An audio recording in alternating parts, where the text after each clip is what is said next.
नमस्कार दोस्तों, जय हिंद। ये है सोनम वांगचुक। आज बात करेंगे सोनम वांगचुक की। जी हाँ, वही सोनम वांगचुक 3 इडियट में रेंचू का रोल किया था आमिर खान ने, जो वही सोनम वांगचुक। आज इनकी बात पूरे देश में हो रही है क्योंकि ये साइंटिस्ट हैं, एक टीचर हैं और एक पर्यावरणविद हैं। ये लद्दाख में 6ठी अनुसूची की मांग कर रहे। पिछले 5 साल से शांतिपूर्ण ढंग से प्रोटेस्ट कर रहे थे और आज गोदी मीडिया इनको देशद्रोही साबित करने में लगा है। ये अमन चोपड़ा और ये तिहाड़ नरेश, जो 100 करोड़ से नीचे बात नहीं करते। 2017 में इनके लिए सोनम वांगचुक एक बहुत महान टीचर थे, वैज्ञानिक थे, प्रशंसा करते थे, चीन के लिए चैलेंज थे। और दलाली मिलते ही 2025 में इनके लिए सोनम वांगचुक एक देशद्रोही हो चुका है।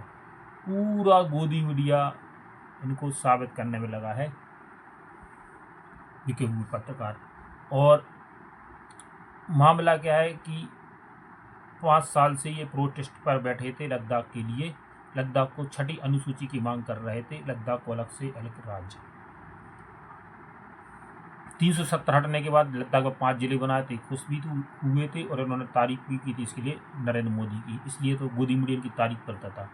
और अब इन्होंने बोला 6ठी अनुसूची की मांग कर रहे हैं क्योंकि लद्दाख में सरकार माइनिंग के लिए अडानी को वहाँ पर माइनिंग के लिए जगह देने वाली है। और जहाँ पर ये सोलर पैनल लगाएंगे 45 किलोमीटर एरिया में, जो वहाँ के जो आम लोग हैं उनके लिए, उनके जो मवेशी उनको चरवाहे के लिए रहती है जगह।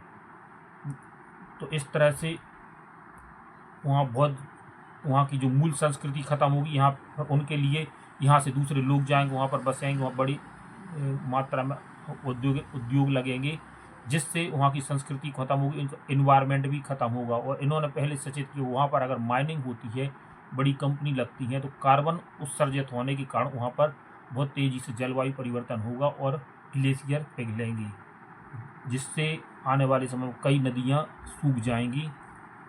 लेकिन सरकार वो कहते, जब आँखों में हो माया तो सच नजर कभी ना आया। यही सरकार की है और यही उद्योगपतियों की है। अडानी हो चाहे अंबानी, कोई भी, और सरकार को उनको क्या माया चाहिए आँखों में, ताकि उनके बच्चे विदेश में मौज कर सकें, ऐश की ज़िंदगी जी सकें। और आम जो हम नागरिक हैं मरेंगे। अडानी वहाँ पर बड़े बड़े कारखाने लगाएंगे, अडानी अंबानी माइनिंग करेंगे, जिससे वहाँ पर ग्लेशियर निकलेंगे और वहाँ की संस्कृति भी खराब होगी। इसलिए उन्होंने 6ठी अनुसूची की मांग की है। इसके लिए प्रोटेस्ट कर रहे थे और अभी हाल ही में बीजेपी कार्यालय में आग लग गई, जिसका मैं समर्थन नहीं करता। और इसका कारण भी बीजेपी है। जब आप किसी की सुन ही नहीं रहे हो तो फिर उसके लिए क्या ऑप्शन हो सकता। हालांकि ये आग भी पता नहीं किसने लगवाई, हो सकता है आग लगाने वाली भी इन्हीं के खुद के हों इसके लिए। और ये किसकी सुनते हैं, कभी सुनते हैं? क्यों सुनेंगे? वोट चोर। पता है आपकी हमारी वोट इनको ज़रूरत है नहीं, चोरी करके सरकार बना रहे हैं।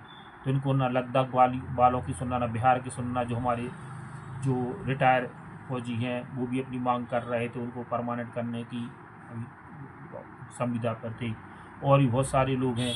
तो वो क्यों सुनेगी किसी की? एसएससी प्रोटेस्ट चल रहा था उत्तराखंड में, जो चल रहा है पेपर छोड़ गद्दी छोड़ मामले, तो ये किसी की नहीं सुनने वाली। ये तिहाड़ नरेश है। इसको तो अब 2025 में सोनम वांगचुक के लिए अब ये क्या क्या कह रहा है। हाँ, ये तो सोनम वांगचुक तो देशद्रोही है, वैज्ञानिक है, टीचर है। देशभक्त कौन है? ये गैंडा हाथी, नाम राम रहीम। जब देखो तब पैरोल पर बाहर आ जाता है। ये जेल में रहा कितना है ये भी पता नहीं, जेल से बाहर जितना रहा उतना जेल के अंदर नहीं रहा। ये जब देखो तब पैरोल पर बाहर आ जाता है।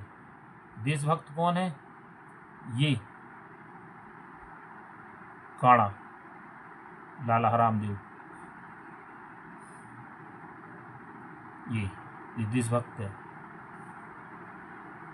इनको 3 बार सुप्रीम कोर्ट ने खींच लिया है, उनको प्राणायाम करवाया है सुप्रीम कोर्ट में अंदर, इनका प्राणायाम और दंडवत हुआ है, जो वो सिर के बल खड़े हो जाते हैं, बोलते हैं सुप्रीम कोर्ट में हुआ है इनका, ये देशभक्त है। ये पोकी बाबा जैसे लोग देशभक्त हैं, जो सुप्रीम कोर्ट को क्या बोल रहे थे, अभी जान से मारने की धमकी दे रहे थे आपके सीने, ये देशभक्त है। आसाराम ये देशभक्त है।